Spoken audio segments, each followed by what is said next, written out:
تیسرا اس کے اندر تیسرا اور بہت ہی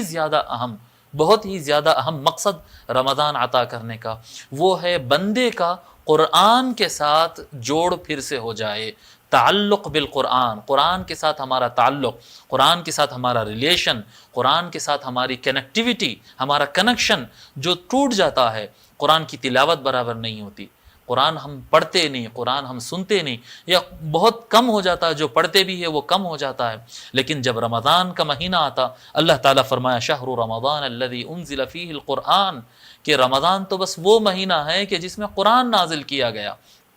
قرآن نازل کیا گیا۔ تو آپ دیکھیں ہر مسلمان، پڑھنے والا نہیں پڑھنے والا، رمضان کے مہینے میں کچھ وقت کے لیے قرآن اٹھا لیتا ہے۔ اللہ تبارک و تعالی بہت زیادہ اس چیز کو اہمیت دیتا ہے کہ بندہ قرآن سے جڑا رہے، کیونکہ اللہ تبارک و تعالی اور بندے کے درمیان اللہ تبارک و تعالی نے جو کنیکشن دیا ہے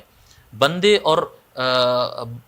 خدا، اللہ اور بندے کے درمیان جو کنیکشن ہے وہ کوئی اور نہیں ہے، ایک قرآن ہے اور ایک صاحب قرآن ہے، حضور اکرم صلی اللہ علیہ وسلم کی ذات ہے جس کو اللہ تعالیٰ نے بھیجا ہے، اور اللہ تعالیٰ کا کلام ہے جو اللہ تعالیٰ نے بندوں کے لیے بھیجا ہے۔ ایک انسان کو اللہ تعالیٰ نے رسول بنا کر اپنی طرف سے اس امت کے لیے بھیجا، وہ سیدنا محمد الرسول اللہ صلی اللہ علیہ وسلم ہے، وہ انسان ہے جو اللہ کے پاس آئے، اور یہ کتاب ہے، یہ نصاب ہے، یہ سلیبس ہے جو اللہ کے پاس سے آیا۔ جب بندے صاحب قرآن حضور صلی اللہ علیہ وسلم اور قرآن کے ساتھ مربوط ہو جائیں گے تو وہ اللہ کے ساتھ ان کا کنیکشن بحال ہو جائے گا۔ تو رمضان ہمارے اپنے